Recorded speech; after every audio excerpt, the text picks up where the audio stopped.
Tiada samudra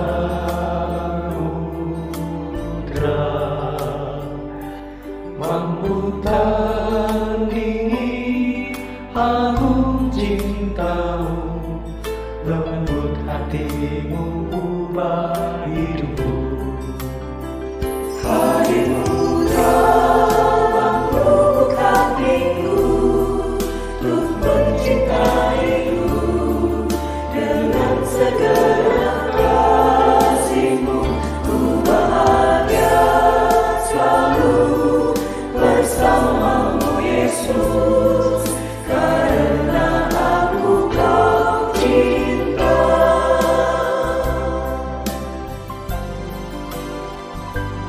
Tiada rambang, tiada bukit kan menghalangi langkahku menyambut kasih-Mu. Tiada bimbang, tiada ragu, tak ingin aku jauh darimu. Ku ingin hidup bagimu Yesus. Hadirmu dalam lubuk hatiku, untuk mencintaimu dengan segala kasih-Mu. Ku bahagia selalu bersamamu Yesus, karena aku Kau cinta. Hadirmu dalam lubuk hatiku, untuk mencintaimu dengan segala kasih-Mu. Ku bahagia selalu bersamamu Yesus, karena aku Kau cinta. Karena aku Kau cinta.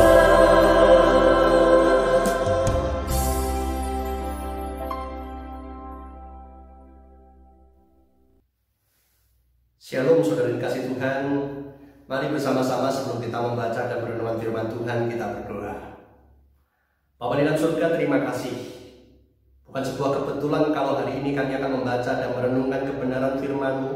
Kami membutuhkan kebenaran firman-Mu untuk kami hidup. Dan di dalamnya Tuhan, kami membutuhkan Allah Roh Kudus untuk membimbing kami, untuk mengerti kebenaran firman-Mu dan melakukannya. Tolong kami ya Tuhan, untuk kami boleh mengerti dan melakukannya. Terima kasih Tuhan Yesus. Di dalam nama Tuhan Yesus kami berdoa dan bersyukur. Amin.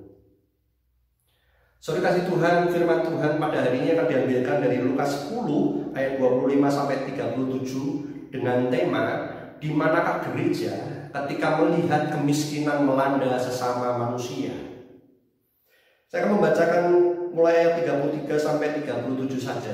Demikian firman Tuhan. Lalu datang seorang Samaria yang sedang dalam perjalanan ke tempat itu. Dan ketika ia melihat orang itu, tergeraklah hatinya oleh belas kasihan. Ia pergi kepadanya lalu membalut luka-luka. Sesudah ia menyiraminya dengan minyak dan anggur. Kemudian ia menaikkan orang itu ke atas keledai tunggangannya sendiri, lalu membawanya ke tempat penginapan dan merawatnya. Keesokan harinya ia menyerahkan 2 dinar kepada pemilik penginapan itu. Katanya, rawatlah dia, dan jika kau belanjakan lebih dari ini, aku akan menggantikannya waktu aku kembali. Siapakah di antara ketiga orang ini menurut pendapatmu adalah sesama manusia dari orang yang jatuh ke tangan penyamun itu? Jawab orang itu, orang yang telah menunjukkan belas kasihan kepadanya. Kata Yesus kepadanya, pergilah dan perbuatlah demikian. Saudara kasih Tuhan, pandemi COVID-19 memberi dampak yang begitu besar bagi dunia ini.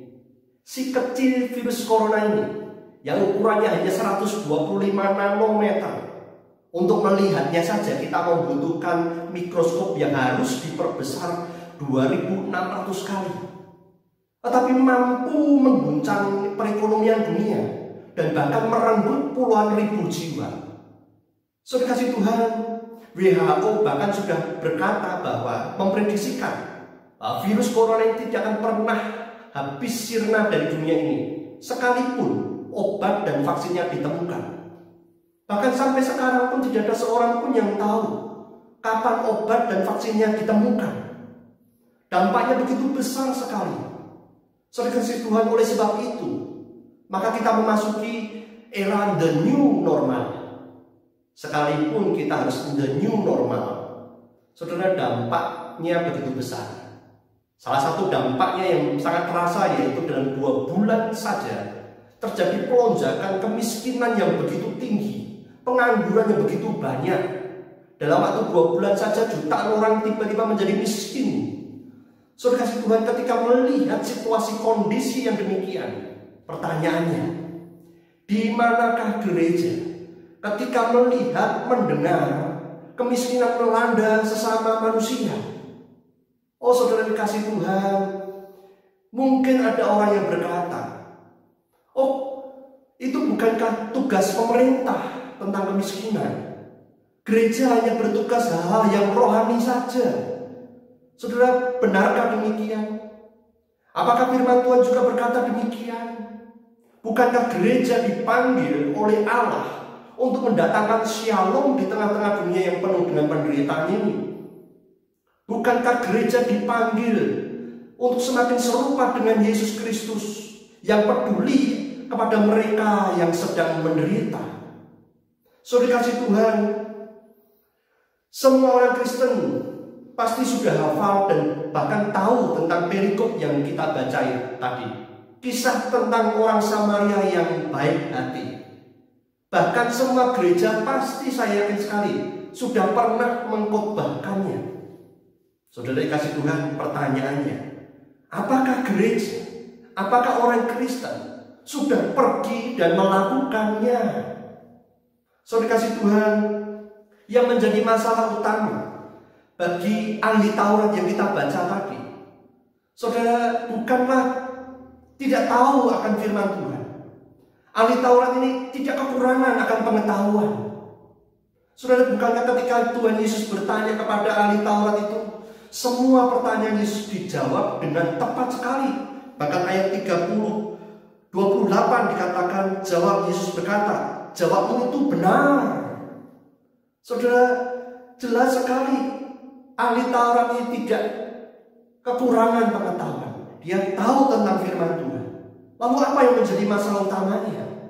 Saudara, yang menjadi masalah utamanya, dia tahu tetapi dia tidak melakukan. Apa yang dia lakukan tidak seperti apa yang dia tahu. Itulah masalah utamanya. Saudara kasih Tuhan, kalau kita membaca ayat 28 tadi, jawabmu itu benar. Dikatakan, perbuatlah demikian, maka engkau akan hidup. Yesus mengulangi lagi ayat 37. Jawab orang itu, orang yang telah menunjukkan belas kasihan kepadanya, kata Yesus kepadanya, pergilah dan perbuatlah demikian. Saudara kasih Tuhan, bagaimana dengan gereja? Saudara, mungkin ada yang berkata, Pak Kris, bukankah gereja sudah melakukannya? Di dalam gereja ada bagian diakonia yang melakukan aksi-aksi sosial, ada bakti sosial, ada pengobatan gratis, ada bagi sembako, dan sebagainya. Oh ya, itu memang baik. Saya setuju itu. Tetapi pertanyaannya, apakah gereja sudah sungguh-sungguh memikirkan, menggumulkan, dan melakukannya secara tuntas? Atau gerejanya yang penting ada kegiatan aksi sosial? Saudara kasih Tuhan, ini menjadi sebuah pergumulan yang harus kita gumulkan bersama-sama. Ahli Taurat, seorang imam, seorang Lewi, bukan tidak pernah melakukan aksi sosial, kebaikan kepada sesama yang menderita. Tidak. Mereka juga pernah melakukannya. Bahkan ketika mereka melakukannya, mereka membawa serombongan orang banyak Supaya apa? Supaya ketika mereka melakukan kebaikan kepada sesama, dilihat oleh banyak orang. Kalau zaman sekarang mungkin bisa mengadakan aksi sosial, ada pamfletnya, mengundang begitu banyak orang, ada wartawan, diliput oleh media, ditampilkan di koran, disiarkan di televisi, diviralkan di media sosial. Saudara, bukankah zaman now ini ada juga yang melakukan aksi sosial dijadikan acara reality show? Supaya apa? Supaya banyak yang like, supaya banyak yang subscribe. Saudara kasih Tuhan, ironis sekali. Kegiatan aksi sosial hanya supaya dapat dilihat oleh banyak orang. Saudara, mungkin itulah sebabnya ketika seorang imam lewat dan melihat orang yang sudah dirampok setengah mati, mungkin itu sebabnya ketika seorang Lewi yang melewat dan melihat ada orang yang menderita, mereka diam saja. Kenapa? Karena tidak ada orang yang melihat.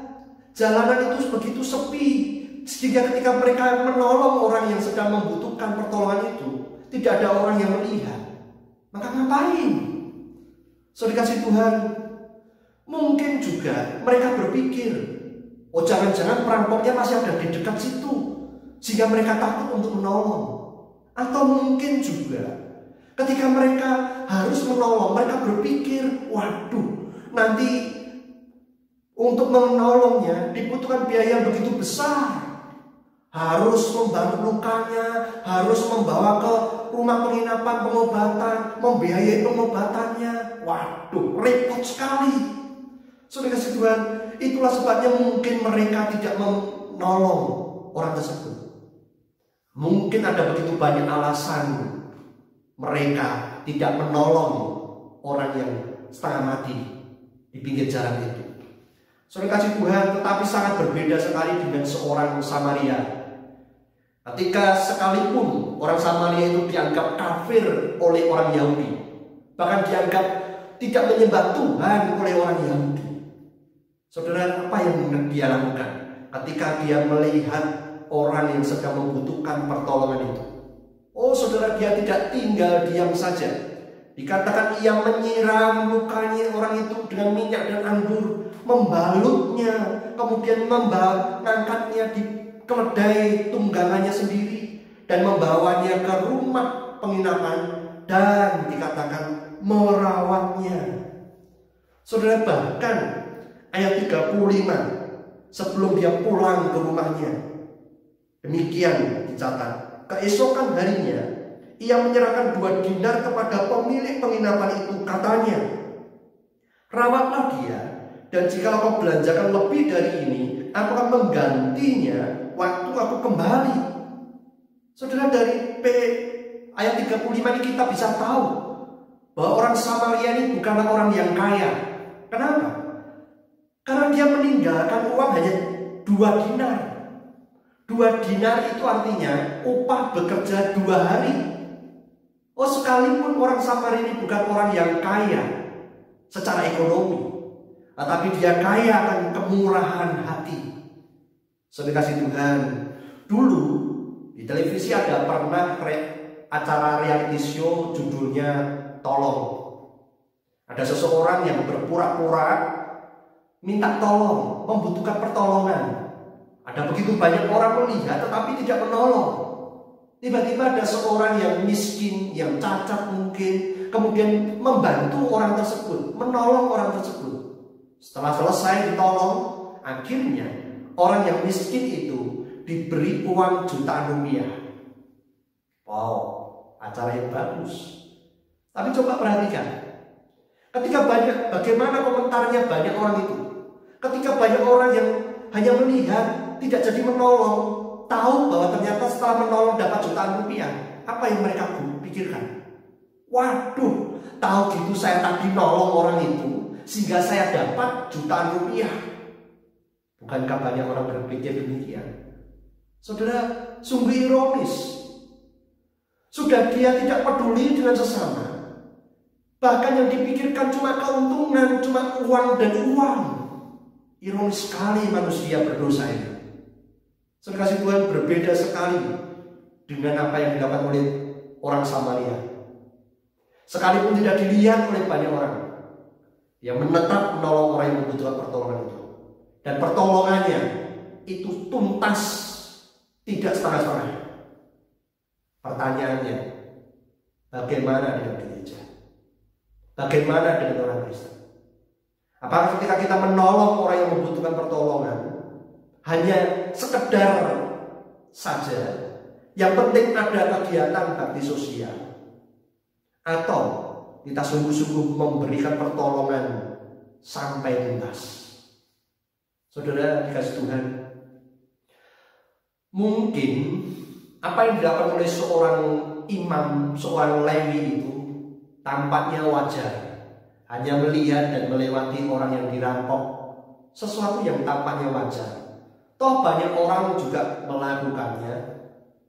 Saudara, mungkin kita juga berpikir, gereja-gereja juga demikian, menolong yang biasa saja, sewajarnya. Semua gereja juga melakukan demikian. Saudara kasih Tuhan, sesuatu yang wajar bagi manusia belum tentu benar di hadapan Tuhan. Saya ulangi, sesuatu yang tampaknya wajar bagi manusia belum tentu benar di hadapan Tuhan Allah. Saudara kasih Tuhan, kegagalan seorang imam, kegagalan seorang Lewi dalam meresponi ketika mereka melihat ada orang yang membutuhkan pertolongan, itu bukan masalah yang kecil, itu bukan masalah yang sepele.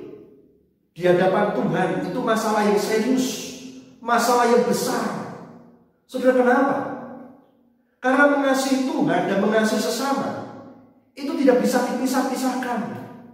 Mengasihi Tuhan dan mengasihi sesama itu menjadi satu kesatuan yang utuh. Sehingga ketika mereka gagal mengasihi sesama, itu artinya mereka sedang gagal mengasihi Tuhan Allah. Saudara, ketika umat Israel di dalam perjanjian lama jelas sekali, ketika mereka mengadakan ibadah yang luar biasa kepada Tuhan Allah, tetapi mereka mengabaikan mengasihi sesama, mereka mengabaikan keadilan dan kebenaran. Dalam Amos 5 ayat 21 dan 20 sampai 24 saya akan bacakan. Ini menjadi peringatan buat gereja. Aku membenci, aku menghinakan perayaanmu, dan aku tidak senang kepada perkumpulan rayamu. Sungguh, apabila kamu mempersembahkan kepadaku korban bakaran dan korban sajianmu, aku tidak suka, dan korban keselamatanmu berupa ternak yang tambun, aku tidak mau pandang. Jauhkanlah daripadamu kebenaran, keramaian nyanyian-nyanyianmu, lagu gambusmu tidak mau aku dengar. Tetapi perhatikan, biarlah keadilan bergulung-gulung seperti air, dan kebenaran seperti sungai yang selalu mengalir. Saudara, ini menjadi peringatan buat gereja. Ketika ada ketidakadilan sosial, ketika ada kemiskinan, bagaimana respon gereja? Yakobus 2 ayat 20 dan 26 ini juga menjadi peringatan buat gereja. Dikatakan demikian, iman tanpa perbuatan adalah iman yang kosong. Iman tanpa perbuatan adalah iman yang mati. Saudara, kita berani berkata aku beriman kepada Tuhan, tetapi pertanyaannya, bagaimana perbuatan kita kepada sesama?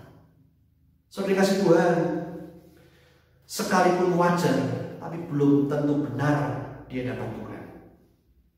Berbeda sekali dengan orang Farisi, orang Samaria. Sekalipun dia dianggap kafir oleh orang Yahudi, sekalipun dia dianggap tidak menyembah Tuhan oleh orang Yahudi, justru melakukan tindakan kasih yang nyata kepada sesama. Dan tindakan kasih yang nyata kepada sesama itu adalah cerminan kasihnya kepada Tuhan. Saudara, dari mana kita bisa tahu tindakan tersebut? Ayat 33, kalau kita membaca perikop yang tadi ayat 33 dikatakan demikian. Dan ketika ia melihat orang itu, tergeraklah hatinya oleh belas kasihan. Saudara perhatikan, ketika orang Samaria itu melihat orang yang membutuhkan pertolongan, orang yang sedang setengah mati karena dirampok, hatinya tergerak oleh belas kasihan. Saudara, hati yang tergerak oleh belas kasihan ini, bukankah inilah hati Yesus? Di dalam Lukas 7 ayat 13 dikatakan demikian. Dan ketika Tuhan Yesus melihat janda itu, tergerak hatinya oleh belas kasihan. Hati belas kasihan adalah hatinya Yesus. Bukankah hati orang Samaria ini yang berbelas kasihan merupakan hatinya Bapa? Di dalam Lukas 15 ayat 20 juga dikatakan demikian. Ketika ia masih jauh, ini kisahnya anak yang hilang, melihat anaknya yang masih jauh itu, dikatakan ayahnya telah melihatnya, lalu tergeraklah hatinya oleh belas kasihan. Saudara, hati orang Samaria ini mencerminkan hati Yesus, hati Bapa yang penuh dengan belas kasihan. Bagaimana dengan hati kita sebagai orang Kristen? Bagaimana dengan hati gereja ketika melihat kemiskinan melanda sesama manusia? Saudara sekalian Tuhan, bagaimana dengan hati gereja ketika dampak virus corona ini membawa jutaan orang harus mengalami kemiskinan? Apakah hati gereja seperti hati Yesus yang tergerak oleh belas kasihan ketika melihat kemiskinan dan ketidakadilan sosial? Saudara, hati yang tergerak oleh belas kasihan pasti tidak akan tinggal diam. Ya kan, pasti akan menghasilkan tindakan nyata kasih kepada sesama secara tuntas. Saya ulangi, hati yang digerakkan oleh belas kasihan kepada sesama pasti tidak tinggal diam. Ia akan menggerakkan tangan dan kakinya untuk menghasilkan tindakan nyata untuk mengasihi sesama dengan tuntas. Saudara Tuhan, seringkali gereja hanya membicarakan tentang kemiskinan rohani, sementara itu tentang kemiskinan mental, kemiskinan sosial, kemiskinan ekonomi dan sebagainya jarang sekali dibicarakan di gereja. Gerejanya seringkali berbicara tentang kemiskinan rohani. Sudah, bukankah firman Tuhan bukan hanya berbicara tentang hal-hal yang rohani, tetapi firman Tuhan berbicara tentang aspek seluruh kehidupan manusia, seluruh aspek kehidupan manusia, holistik. Bukankah Yesus juga melakukan peduli dengan kemiskinan sosial, kemiskinan mental, kemiskinan manusia? Oleh sebab itu, saudara perhatikan, masih ingatkah kita akan peristiwa Yesus ketika Yesus melihat orang yang selama 38 tahun lumpuh, tidak bisa berjalan di tepi Betesda, kolam Betesda. Saudara dikasih Tuhan, orang ini bukan hanya miskin ekonomi, tetapi rupa-rupanya orang lumpuh ini juga mengalami kemiskinan mental. Dia sudah terbiasa miskin sehingga dia menikmati kemiskinannya. Saudara, ada orang-orang yang demikian, sudah tahu miskin tapi dia menikmati kemiskinannya. Oleh sebab itu tidak heran Yesus bertanya, maukah engkau sembuh? Maukah engkau sembuh? Aneh, orang sakit ditanya maukah engkau sembuh, lalu sakit apanya? Bukan sakit fisiknya, sakit mentalnya. Oleh sebab itu tidak heran Yesus perintahkan, bangunlah, angkatlah tilammu dan berjalanlah. Saudara, ini penting sekali. Yesus memperhatikan kemiskinan mental orang ini. Ketika orang ini sudah bisa berjalan lagi, ia tidak hidup mengandalkan belas kasihan dari orang lain. Ketika ia sudah bisa berjalan lagi, ia bisa bekerja untuk menghidupi kehidupan dirinya dan keluarganya. Bisa menjadi berkat bagi sesama. Yesus peduli tentang kemiskinan mental. Saudara kasih Tuhan, saudara masih ingat kisah tentang Sakius? Ketika Yesus melihat Sakius, apa yang dia lihat? Oh, memang benar, Sakius tidak miskin secara ekonomi, Tetapi Sakyus sedang mengalami kemiskinan sosial. Ia tubuhnya pendek, seringkali mungkin dihina-hina. Bahkan pekerjaannya pemungut cukai. Dia dibenci oleh banyak orang. Saudara kasih Tuhan, sekalipun dia miskin sosial, dibenci, ditolak oleh banyak orang, Yesus tahu kebutuhannya. Oleh sebab itu Yesus berkata, "Hei Sakyus, segeralah turun, sebab hari ini aku harus penumpang di rumahmu." Saudara, Yesus mengubah kemiskinan sosial Sakyus dengan persahabatannya dengan Sakyus. Yesus mengubah kemiskinannya sosial Sakyus dengan kekayaan, kemurahan hati. Saudara dikasih tahu Lukas 19 ayat 8, Sakyus berkata, "Tuhan, setengah dari milikku akan kuberikan kepada orang miskin." Setelah dia bertobat, dia tidak tinggal diam saja. "Dan sekiranya ada sesuatu yang kuperas dari seseorang akan kembalikan 4 kali lipat." Wow. Yesus mengubah kemiskinan sosial Sakyus menjadi kemurahan hati. Yesus juga mengubah kemiskinan sosial Sakyus dengan kekayaan rohani. Nah, 9 Yesus berkata, "Hari ini telah terjadi keselamatan di rumah ini, sebab orang ini pun anak Abraham." Wah, luar biasa sekali. Yesus peduli secara holistik di dalam kehidupan manusia. Apakah gereja juga melihat kemiskinan mental, kemiskinan sosial, kemiskinan ekonomi seperti yang Yesus lihat? Bukan hanya kemiskinan rohani saja. Saudara kasih Tuhan, jika gereja melihat kemiskinan hanya sifatnya secara rohani saja, makanya tidak heran gereja hanya mengadakan ibadah dan pembinaan rohani saja. Kalau gereja melihat mendefinisikan siapa orang miskin adalah orang yang tidak bisa makan, makanya tidak heran gereja hanya melakukan aksi sosial dengan bagi-bagi sembako saja. Saudara kasih Tuhan, bagaimana gereja melihat kemiskinan? Apakah hanya segi rohani saja? Apakah hanya segi perut saja? Bagaimana dengan segi mental, segi sosial, segi ekonomi, kemandiriannya juga diperhatikan oleh gereja? Saudara kasih Tuhan, saya yakin sekali, bukan kebetulan kalau Tuhan izinkan pandemi COVID-19 ini melanda seluruh dunia. Bukan kebetulan, dan dampaknya yaitu meningkatnya orang-orang yang miskin, jutaan orang, puluhan juta orang miskin dan mengalami PHK. Pertanyaannya, bagaimana dengan gereja?